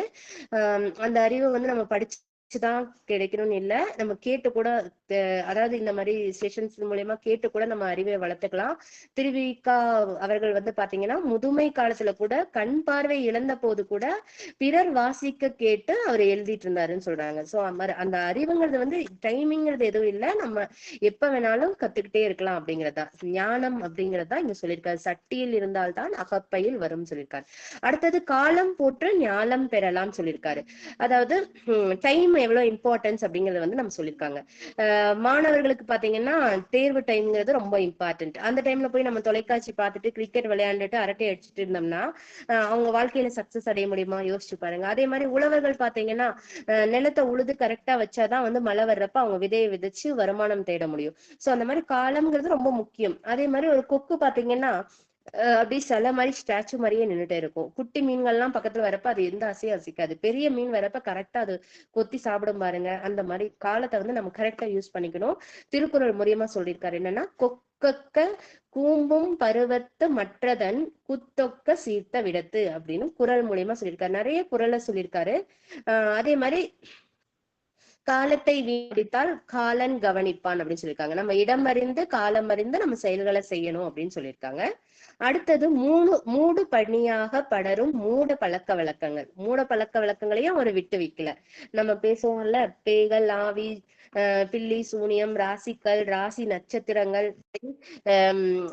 நான் வாழ்க்கையில ஜெயிச்சேன்னா 100 தேங்காய் உடைக்கிறேன் அப்படின்னு எல்லாம் நிறைய மூட பழக்கங்களை நம்ம ஃபாலோ பண்ணிட்டு இருக்கோம்.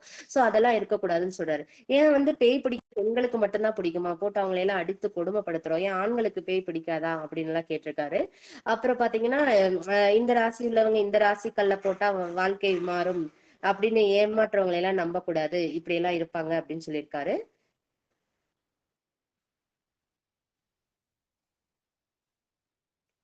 இந்த மாதிரி ஜோதிடம் அதிர்ஷ்டத்தை நம்பி மாய தோற்றத்தை உருவாக்கிடுச்சு இந்த உலகம்.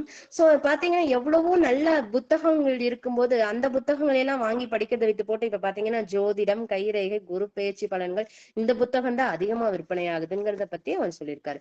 சோ மூலங்களை நம்ம அவேர்னஸோட சிந்திச்சு இருக்கணும் அப்படின்னு சொல்லியிருக்காரு. அடுத்தது உன்னை நம்பு உன் உழைப்பை நம்புன்னு சொல்லியிருக்காரு. கடைசி சாப்டர். ஓகே, முடிஞ்சது. சோ நான் உன்னை நம்பு உன் உழைப்பை நம்புன்னு சொல்லியிருக்காரு. ஒரே நிமிஷம் மேம். அதான் நம்ம நல்ல நேரம் வரும்னு இல்லாம நம்ம உழைப்ப நம்ம மூலதனமா வச்சு உழைக்கணும்னு சொல்லியிருக்காரு.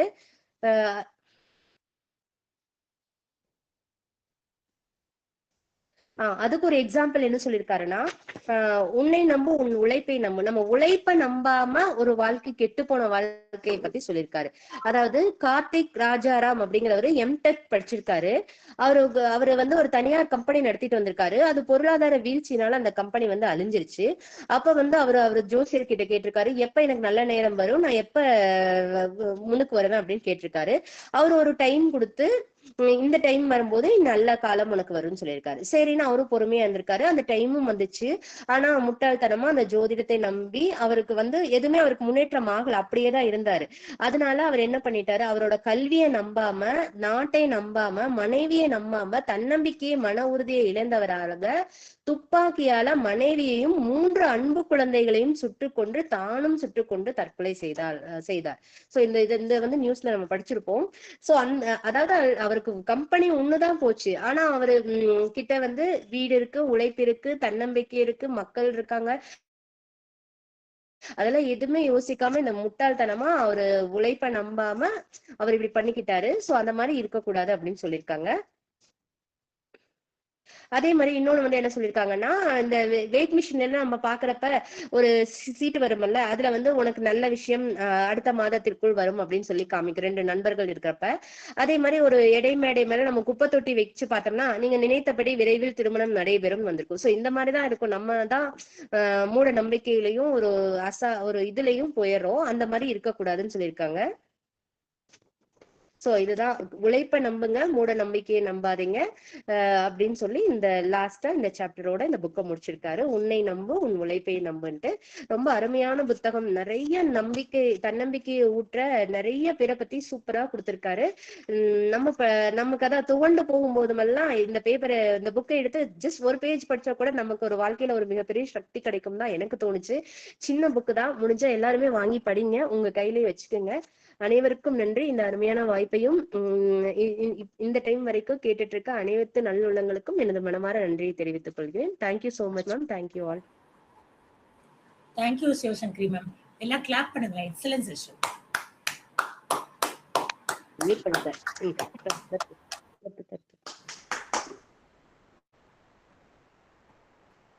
Thank you all. ரொம்ப அருமை மேம். ஆரம்பத்துல இருந்து திருப்பியும் ஃபர்ஸ்ட்ல நான் எல்லாம் சொல்றேன் அப்படின்னு எல்லாத்துலேருந்தும் ரீகேப் எடுத்து எக்ஸலண்டா ஒரு செஷன் முடிச்சிங்க. வாழ்த்துக்கள் ma'am. Thanks a lot for sharing. Palladam Saminathan சிறப்பான உரை. நன்றி, வாழ்த்துக்கள். Thank you sir. ஃபீட்பேக் கொடுக்குறவங்க ஹேண்ட் ரைஸ் பண்ணுங்க.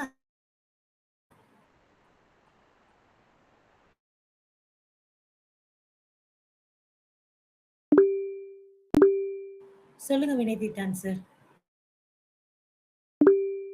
முதல்ல அந்த உரையை பத்தி போன சமயத்துல அந்த உரையை நான் கேட்டிருக்கேன். அதை நல்லா ரீகேப் பண்ணாங்க. ஆனா கொஞ்சம் நேரம் கூடவே பண்ணிட்டாங்க. பட் அதுவும் ஒர்த்து தான் அப்படின்னு நினைக்கிறேன். ரொம்ப அது ரொம்ப மகிழ்ச்சியா இருக்கு. அதை தொடர்ந்து இவ்வளவு நேரம் ரொம்ப சிறப்பாக சொல்லியிருக்காங்க. கடைசியில சொன்ன 2 நல்ல கருத்துக்கள். நிறைய பேர் சோசியம் இப்ப எத்தனை திருமணங்கள், நான் இப்போ ஒரு திருமணம் ஒரு உறவினர்களுக்காக பார்த்துட்டு இருக்கேன். எத்தனை திருமணம் இந்த இதுகள்ல கட்டி போகுது. நல்ல இடம், ரொம்ப தெரிந்தவர்கள். ஆனா ராகு சரியில்லை, கேது சரியில்லை. அது எப்படி போகுதுன்னு எனக்கு தெரியல. இவ்வளவு கடைசியில இவ்வளவும் பார்த்து பண்ற திருமணங்களே கடைசியில முடியுது. அப்ப எப்படி இத போயிட்டே இருக்கு. இதெல்லாம் நம்பவும் முடியல. பார்க்க வேண்டியிருக்கு. அந்த நட்சத்திரம், இந்த நட்சத்திரம், ரொம்ப கொடுமையா இருக்கு. அதுக்கெல்லாம் சரிதான் பதில் சொல்லணும். ஏன்னா இவங்களுடைய பெருமூச்சுக்கள் திருமணம் ஆகாம இருக்கவங்களுடைய பெருமூச்சுக்களுக்கெல்லாம் ஆண்களுக்கு பெண்களுக்கு சமுதாயம் தான் பதில் சொல்லணும்னு நினைக்கிறேன். நிறைய சிந்திக்கிற மாதிரி தொகுத்து ரொம்ப அழகா சொல்லுங்க. அவங்களோட பாராட்டு எல்லாருக்கும் நன்றி. Thank you sir. Thank you sir. Lakshmi ma'am நீங்க பேசலாம். Thank you Seva ma'am, thank you Sivasankari ma'am. ரொம்ப ஒரு அற்புதமான புக்கு. பார்ட் 1 பார்ட் 2யும் நீங்க போன வாட்டியே சொன்னீங்க நான் கண்டினியூ பண்ணுவேன்னு சொல்லிட்டு, அதே மாதிரி ஞாபகமா அதை கண்டினியூ பண்ணி நிறைய பேர் புதுசா வந்திருப்பாங்க. அட்டன் பண்ணவங்களுக்கும் கொஞ்சம் கொஞ்சம் மறந்துதான் போச்சு, என்னையும் சேர்த்து. ஸோ அதையும் அழகா ரீகலெக்ட் பண்ணி அந்த சம்மரைஸ் பண்ணி திருப்பி இதையும் சேர்த்து சொன்னது வந்து ரொம்ப சிறப்பா இருந்தது. ஒன்னொன்னும் வந்து ரொம்ப அந்த லைஃப் லெசன்ஸ் தான் ஒரு இதுவுமே. அந்த இப்போ நீங்க சொன்னதெல்லாம் கூட நிறைய அந்த எக்ஸாம்பிள்ஸ் நீங்க சொல்லி ஒரு கதையும் சொன்னதெல்லாம் வந்து நம்ம லைஃப்ல ஃபாலோ பண்ணோம் அப்படின்னா நமக்கு அந்த வந்து ஒரு டிப்ரெஷன் அந்த ஸ்ட்ரெஸ் அதெல்லாம் வரவே வராது. வாழ நினைத்தால் வாழலாம். எவ்வளோ ஒரு பேட் மூட் இருந்தா கூட சிச்சுவேஷன் சரியில்லைன்னா கூட அந்த சூழ்நிலையிலும் வந்து நம்ம வெற்றி பெற முடியும் அப்படிங்கிறதுக்கு தான் ஒன்னொன்னும் வந்து எடுத்துக்காட்டா இருந்தது. அதெல்லாம் பார்க்கும்போது நிச்சயமா இது ஒரு நல்ல படிக்க வேண்டிய புக்கு. எல்லாருமே சிறப்பா எல்லார் வீட்லயும் இருக்க வேண்டிய புக்கு. இத நீங்க ரொம்ப சுவாரஸ்யமா எடுத்து சொன்ன விதம் வந்து ரொம்ப நல்லா இருந்துச்சு ma'am. Thank you for all the summarising thank you all the points of this book. Thank you ma'am. Thank you Lakshmi ma'am. Tamilarasi ma'am நீங்க பேசுங்க. Sivasankari ma'am, thank you so much for the நல்ல டாபிக் கொடுத்ததுக்கு. அதாவது ஒரு புக்கை 1 மணி நேரத்துல முடிக்க முடியும் அப்படின்றத நீங்க வந்து இன்னைக்கு சொல்லியிருக்கீங்க. இப்ப நான் படிச்சேன்னா ஒரு 1/2 நாள் ஆகும், இல்ல 1/2 நாளுக்கு அப்புறம் நம்ம மூடி வச்சுட்டு வேற ஏதாவது வேலை வந்துடும், நம்ம போயிடுவோம். பட் ஆனா ஒரு புக்ல உள்ள டாபிக்கை இந்த 1 மணி நேரத்துல வந்து ஒரு புக்கையே படிச்சு எங்களுக்கு வந்து காட்டியிருக்கீங்க. அந்த 1 மணி நேரத்துல ஒரு புக்கை படிச்சு முடிக்கலான்றத நிரூபிச்சிருக்கீங்க. ஸோ அதுக்காக ரொம்ப தேங்க்ஸ். நிறைய டாபிக்ஸ் நிறைய ஞாபகம் இருக்கு. அதாவது சுடுகாட்டு புத்தி, வைராகிய புத்தி, வைராகிய மனம், அடிமனம், நடுமனம், இந்த மாதிரி நிறைய விஷயங்கள். அதாவது வள்ளலாரை பத்தி சொல்றதாகட்டும், இல்ல வந்து அந்த கடல் அலைகளை எடுத்து சொல்றதாகட்டும், எல்லாமே ரொம்ப சிறப்பா இருந்தது. ஒன்னொன்னும் ஞாபகத்துல இருக்கு. பட் எடுத்து சொல்லும் போது ஆனா எல்லா டாபிக்கும் நீங்க சொன்ன 3 பாயிண்ட்ஸ் அது எல்லாமே நல்ல ஞாபகத்துல இருக்கு. மேபி உட்காந்து கொஞ்சம் மெதுவா ரீகலெக்ட் பண்ணி பார்த்தா ஏதாவது வேலை செய்யும் போது யோசிச்சு பார்த்தா நீங்க சொன்ன பாயிண்ட்ஸ் எல்லாம் ஞாபகத்துக்கு வரும்னு நினைக்கிறேன். அது இது எப்படி நம்ம எடுத்துக்கலாம்னா வாழ்க்கையில இருந்து இப்படியெல்லாம் சொல்லியிருக்காங்க. கொலம்பஸ பத்தி சொன்னது எனக்கு தெரியாது ஆக்சுவலா. அதாவது கொலம்பஸ் வந்து அமெரிக்காவை கண்டுபிடிச்சாருன்றது மட்டும் தான் தெரியும். ஆனா கொலம்பஸ்க்கு பின்னாடி இப்படி ஒரு ஸ்டோரி இருக்குன்றது இப்ப நீங்க சொல்லும் போது தான் தெரியாது. இப்ப அதுக்காக நான் கொலம்பஸ பத்தி தெரிஞ்சுக்கணும்னா தனியா ஒரு புக்கு போய் படிச்சுதான் தெரிஞ்சுக்கணும். பட் எனக்கு புடிச்ச அளவுக்கு ஒரு 2 பாயிண்ட்ஸ் போதும். கொலம்பஸ் இவ்ளோ கஷ்டப்பட்டிருக்காரு. இவ்ளோ பிரச்சனைகள தாண்டி தான் அவர் வந்து அமெரிக்காவ கண்டுபிடிச்சாருன்றது ரொம்ப நல்ல விதமா இருந்தது. சில நீங்க சொல்லும்போது கேள்வி ஞானம் இருக்கும் சில பேருக்கு அப்படின்னு சொன்னீங்க. இவ் நிஜமாவே எனக்கு வந்து அந்த கேட்கறது ரொம்ப பிடிக்கும். நான் எல்லா செஷன்லயும் அதுதான் சொல்லுவேன். எனக்கு கேட்கறது பிடிக்கும். அந்த மாரி நீங்க ஒரு புக்கு சொல்லி கேட்கும்போது நான் நெறைய இன்ஃபர்மேஷன் கத்துக்கிட்டேன். நெறைய இன்ஃபர்மேஷன் எனக்கு தெரிஞ்சது. இத வந்து நான் யாருக்காவது சொல்றதுக்கோ, இப்ப என் பையனுக்கும் நான் சொல்லும்போது கூட, அம்மாக்கு நெறைய விஷயங்கள் தெரிஞ்சிருக்கு அப்படின்னு நெனச்சுக்குவாங்க என் பசங்க. அது ரொம்ப ஹெல்ப்ஃபுல்லா இருந்தது. Thank you so much ma'am. Thank you. இந்த மாரி நெறைய நீங்க சொல்லணும். நெறைய எல்லாருமே கேட்கணும் அப்படின்றது வாழ்த்துக்கள். வாழ்க வளமுடன். Thank you ma'am. Thank you. Thank you ma'am. Thank you. Tamilarasi ma'am. சரி இன்னைக்கு இவங்க ரொம்ப சூப்பரா பிரசன்ட் பண்ணாங்க. ஆனா நீங்க இந்த டேட்ல பிரசன்ட் பண்ணணும்னு முடிவு பண்ணுங்களேன். உங்களுக்கும் மலன்னு வரும். மறக்கவே மறக்காது. ட்ரை பண்ணிங்க பாருங்க மேம். நானும் உங்கள மாதிரி கேட்கிற பர்சனா தான் இருந்தேன். அப்புறம் தான் பேசுற பர்சன் ஆனேன். கண்டிப்பா. Thank you. Thank you ma'am. நான் எப்படியாச்சும் பேசி ஆளை கொண்டாந்துருவேன். புஷ்பலதா மேம் நீங்க பேசுங்க. வணக்கம் சிவா மேம். வணக்கம் சிவசங்கரி மேம். எல்லாருக்கும் வணக்கம். போன மாதத்துடைய தொடர்ச்சி இல்லை இது. நான் இப்போ கொஞ்சம் இந்த வாட்டி லேட்டாக தான் ஜாயின் பண்ணேன். நல்லா இருந்தது, அருமையாக இருந்தது. போன மாதம் சொன்னதே சொல்கிற மாதிரி ரெக்கலெக்ட் பண்ணிக்க முடியல, ஏன்னா நான் லேட்டாக ஜாயின் பண்ணதால. நல்லா இருந்தது உங்களுடைய எப்பவும் போல உங்களுடைய இது வந்து ரொம்ப நல்லா இருந்தது. உங்களுடைய விளக்கம் வாழ நினைத்தால் வாழலாம், வழியா இல்லை பூமியில்.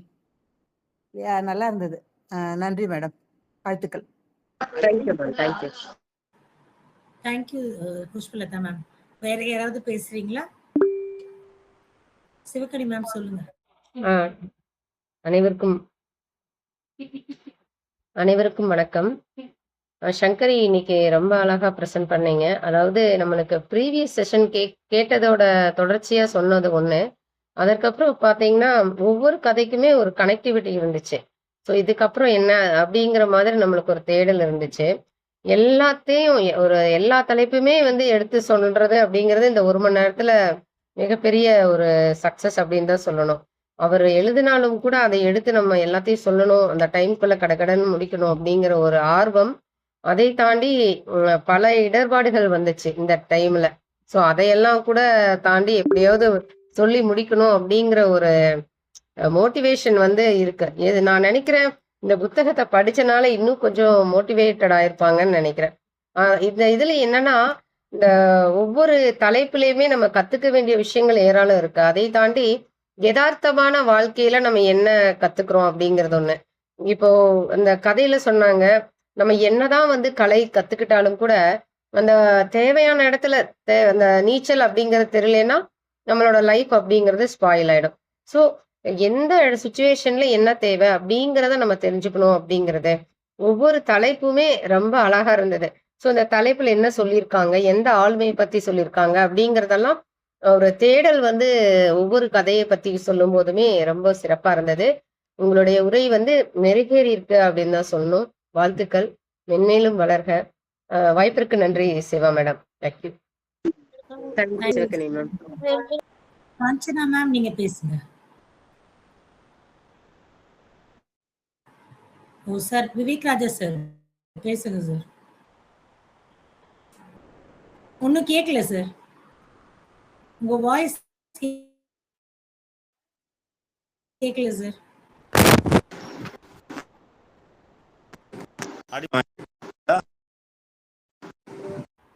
பேசுங்க சார். ஆடிபிளா மேம்? சிவசங்கரி மேம் கேக்குதா? கேக்குது sir, audible. Okay okay. So ரொம்ப நாளைக்கு முன்னாடில இருந்து சிவசங்கரி மேடமோட செஷனை அட்டன் பண்றது தள்ளி தள்ளி போயிருந்தது. ஃபர்ஸ்ட் செஷனே நம்ம ரீட் ஃபோர்ட் RFCல தான் இருக்கணுன்ற மாதிரி இருக்காப்புல இருக்கு. அதுவும் நல்ல தலைப்பு. இது சார்ந்து நிறைய விஷயங்கள் சொல்லிட்டே வந்தாங்க. அவங்களோட ஓன் சிஸ்டர் காம்ப்ளிமெண்ட் பண்ண மாதிரி ஒரு தலைப்பு சார்ந்து ஒரு ஸ்டோரி ஆர் அனெக்டாட் அவங்க ஷேர் பண்ணது நல்லா இருந்தது. அதில் அந்த போட் ஸ்டோரி அதை சொல்லி கம்ப்ளீட் பண்ணாம நம்ம அதாவது இது வரைக்கும் ஓகே, இதுக்கப்புறம் நீங்களே திங்க் பண்ணிக்கின்ற மாதிரி ஒவ்வொன்றுத்துக்கும் ஒரு தலைப்பை ஒட்டியும் ஒரு நல்ல அப்டேட் கொடுத்த மாதிரி ஒரு ஃபீலு. இந்த பசித்திரு, தனித்திரு, விழித்திரு அப்படின்றதுக்கு ரொம்ப ஷார்ட் அண்ட் ஸ்வீட்டான விளக்கம் சொன்னது எனக்கு ரொம்ப பிடிச்சிருந்தது. இந்த ப்ரெசன்டேஷனை நான் டோட்டலாகவே நல்லா லைக் பண்ணேன். ஃபர்ஸ்ட் டைம் சிவசங்கரி மேடமோட அவுட்புட் பார்க்கும்போது ரொம்ப மகிழ்ச்சியாக இருந்தது. அவங்க கண்டிப்பாக வந்தே ஆகணும் அப்படின்னு இது பண்ணதால ஜேர்னலிசம் கிளாஸ் வந்து மறந்துட்டேன் நான். கரெக்டாக அதுவும் 7 o'clock 7 to 8. ஸோ இருந்தாலும் அது நம்ம அவங்கக்கிட்ட கேட்டு தெரிஞ்சுக்கலாம். கொஞ்சம் மேமோட செஷன் பார்க்கலான்னு சொல்லிட்டு நான் வந்தேன். ரொம்ப நல்லா இருக்கு மேம், வாழ்த்துக்கள். தொடர்ந்து பயணிங்க. அவங்க சிஸ்டரே சொல்லிட்டாங்க முன்னைக்கு நல்லா இம்ப்ரூவ் ஆயிருக்கு அப்படின்னு சொல்லிட்டு. அவங்க 2 பேரும் ஒருத்தருக்கு ஒருத்தர் எப்படி காம்ப்ளிமெண்ட் பண்ணி அவங்களோட ஸ்கில்ல, நாலேஜை, இன்வால்மெண்ட்டை இம்ப்ரூவ் பண்ணிக்கிறாங்கன்னு பார்க்கும்போது உண்மையாவே இந்த சிஸ்டர்ஸோட இந்த பாண்டிங் அது வந்து இந்த தளத்துல அப்ரிஷியேட் பண்ண வேண்டிய ஒரு இதுவா இருக்கு. இந்த பயிற்சி துறையில இருக்கிறதால இந்த மாதிரி ஒரு சப்போர்ட்டு, ஒருத்தருக்கு ஒருத்தர் காம்ப்ளிமெண்ட் பண்ணிக்கிறது, அதுவும் ஓன் சிஸ்டர்ஸா இருக்கும் போது அது ஒரு பெரிய பிளஸ்ஸிங்ஸு. அதையும் நான் இந்த நேரத்தில் சொல்லி ஹானர் பண்றேன். Thank you so much for the opportunity ma'am. 2 பேரும் தளத்துக்கு வந்துட்டாங்க. என்னோட மொபைல்ல மேலேயும் கீழே இருக்கிறாங்க. அக்கா மேலே, தங்கச்சி கீழே இருக்கிறாங்க. வாய்ஸ் கூட 2 பேருக்கும் சில நேரத்தில் ஹெட்செட்ல இருக்கும்போது கால் பண்ணாங்கன்னா இவங்க சிவசங்கரியா சிவகனியா அப்படின்றது டவுட் வந்துடும். என்னால் டிசிமேட் பண்ண முடியாது. அது மாதிரி இருக்கும். Super, thank you very much. தொடர்ந்து பயணிங்க. இந்த பாண்டிங் வந்து லைஃப் லாங் இருக்கணும் அப்படின்றது என்னோட ஹம்பிள் ரெக்வஸ்ட். எல்லா தளத்திலையும் 2 பேரும் பேர் நான் பார்க்கணும். நன்றி, வாழ்த்துக்கள். Thank you sir, thank you sir. Thank you sir. Thank you Sivasankari ma'am. It was excellent session. ரொம்ப நல்லா இருந்துச்சு. ரொம்ப அருமையான புத்தகம். நீங்க ரொம்ப நல்லா ப்ரெசென்ட் பண்ணீங்க. Thank you for sharing. நம்ம செஷன் எண்ட் பண்ணிக்கலாம். தேங்க்யூ.